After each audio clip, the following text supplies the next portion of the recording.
जरूरत हो, हर पल निहारेला उनके।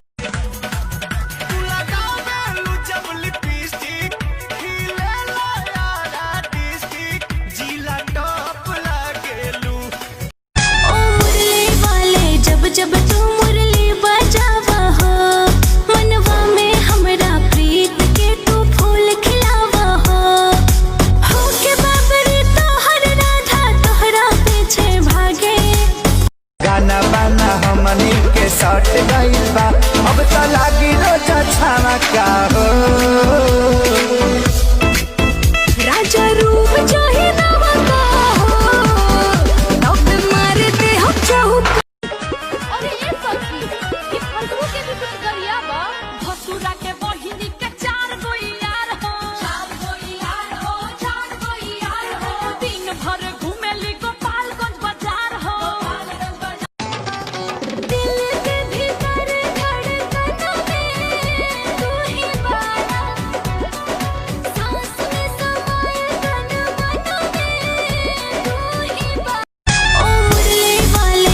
जब तू मुरली बजावा हो, मनवा में हमरा प्रीत के तू फूल खिलावा हो के बाबरी तोहर राधा तोहरा पीछे भागे। न जाने कैसन बा दिल की जरूरत हो, हर पल निहारेला उनके ही सूरत हो। टूट गइल सारा अरमान काहे पूछ के बतावा। मेरा दिल है तेरा तेरा ही रहेगा। अच्छा लगता है जानू फिर से ना होना। बच के रहा तू कुआर बड़ू धनिया, अभी से लाना अंगड़ाई।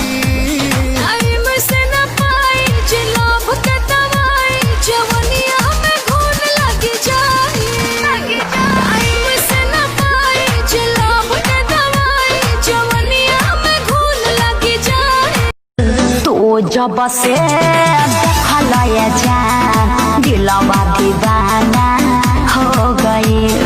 तू जब से देखला ये जान दिलवा। तू हंस के बोला लुए जान दिलवा के तोहरा तू बढ़ी गइल। तू हंस के बच के रहा तू कुआर बड़ू धनिया, अभी से लाना अंगड़ाई।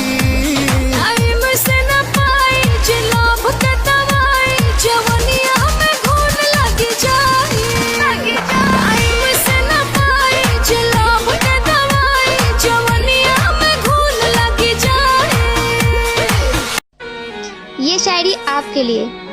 दूर रहकर तुम्हारा इंतजार कर लेंगे, अरे दूर रहकर तुम्हारा इंतजार कर लेंगे। तुम पास नहीं हो तो क्या हुआ, तुम्हारी तस्वीर से प्यार कर लेंगे।